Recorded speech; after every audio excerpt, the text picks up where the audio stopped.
What's going on, everyone? So welcome to my latest video. This is my latest TV show catch-up video where I talk about all the TV shows that I watched in a couple months. In this case, I'll be talking about the TV shows I watched in November of 2023, December of 2023, and January of 2024.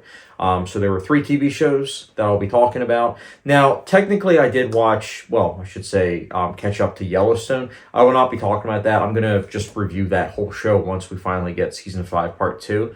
So I will not be including that. And I'm also currently watching Justified. I'm about to start Season 3. But again, I'm not going to be talking about that until I finish watching that. And then Fargo Season 5, I'm watching week to week, and I'll be reviewing that when the finale comes out next week. So, but anyways, there'll be 3 TV shows I'll be talking about, and I'll be going in order, talking about them very briefly, and then giving you guys my rating in both just normal rating as well as hot sauce rating. And again, no spoilers will be unveiled in this video. So guys, enough exposition. Let's get started.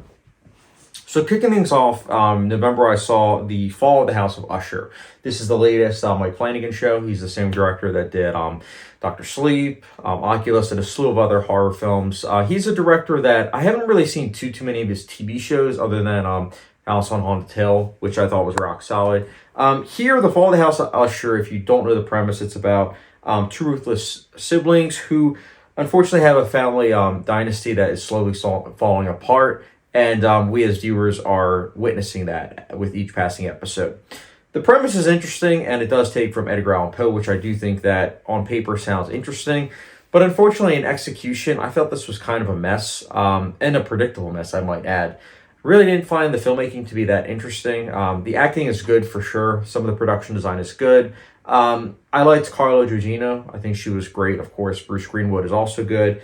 Mary McDonnell is also really good. It's funny, I haven't really seen her in too much stuff, but like when I looked her up, I was like, oh my goodness, she was in Dancing with Wolves. So she did a really good job. It's a very well acted show. For me, I felt very distant watching it. Like watching it, it was more of a passive viewing experience, which is a shame because all the ingredients are there for a show that I should like. But unfortunately, I just thought it was a mixed bag to okay. But again, I understand why some people like it, but for me, it was just too predictable for my liking, and overall lacked surprises that I kind of wish for something like this. Also, it kind of got repetitive, which is something that's also a shame considering that it was only 8 episodes. But if you do want to watch the show, it is on Netflix, and for many people, they'll finish it in a weekend. For me, it took me several weeks. But anyways, Fall of the House of Usher, I'll personally be giving a...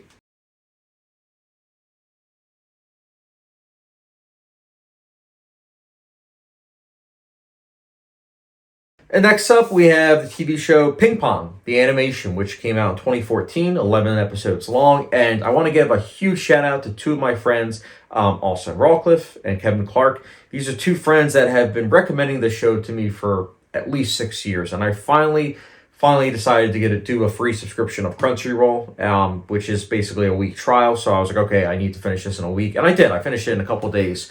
I really liked this show. This was a fascinating anime. I really dug it. Like on paper, it's like, okay, it's 5 ping pong prodigies. Okay, I mean, I like ping pong. Don't get me wrong, ping pong is an interesting sport, but how's this going to work for 11 episodes? But how it works is that it's very competitive, like very intense. The editing style is very, very stylish. So it really propels the intensity. But then at the same time, you also see these characters out of the sport of ping pong and how they are trying to come to their self-realization on them as individuals, as well as how they interact with the sport itself. So it's a very interesting dynamic. And I'm very happy to report back that the ending itself, like how everything wrapped up, was something that I wasn't expecting. Like I thought it was going to go a different route, but it definitely was something that I wasn't expecting. I really appreciated that.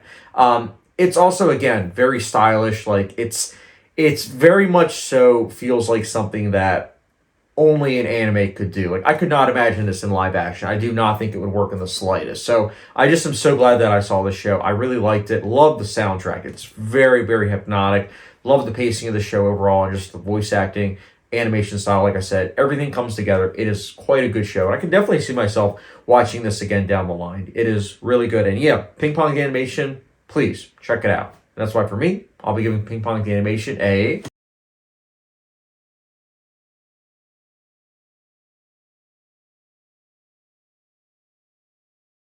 And last but not least, we have The Curse, which is a 2023 show, 10 episodes long. Those of you that don't know, it is about a newlywed couple played by Emma Stone and Nathan Fielder, as they are trying to make their vision for eco-living a reality, but at the same time, dealing with a potential curse. That's what the premise is, generally speaking, but there's, of course, a lot more under the surface. Benny Safdie is also in this, and he is really good. Actually, Emma Stone's fantastic, Nathan Fielder. It's a very well-acted show, but this is by no means a show for everyone. It is, in fact, a show for very few.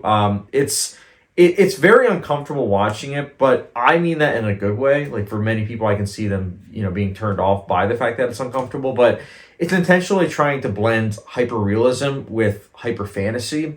It's an interesting mix, and I think that it's not a slam dunk. Like, there are some episodes that I wasn't really invested in, and other episodes I was extremely invested in. So in some ways, it was kind of uneven. But I do think that overall, the finale really ties things together in an interesting way, and it really kind of recontextualizes a lot of the things that we saw, a lot of the elements that seem to go on for too long, but now that we know how the show ends, it's like, okay, I understand why they spent so much time, for example, like doing an ultrasound, or really trying to talk about, having a kid, like, all these things. It makes sense when you see the finale. But again, show's not going to be for everyone. It's really not. It is a comedy, yes, but it's also a drama, and the score is very off-kilter at times. There's many long takes, so yeah, if you don't like A24, which technically this is also produced by them, then I would not recommend this show. But if you are someone that wants to see something unique, something fresh, I would definitely recommend The Curse. And that's why, for me, didn't always work, but I still overall would definitely say, please watch The Curse if you're an adventurous, film and TV show goer. And that's why, for me, The Curse, I'll be giving a...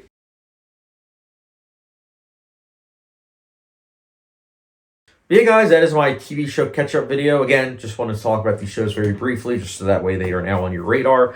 But yeah, let me know the shows that you saw in the last couple of months. Very curious to hear them in the comment section below. And guys, as always, thank you very much for watching with the subscription, notification bell, follow me down Letterboxd, and I will catch you guys later.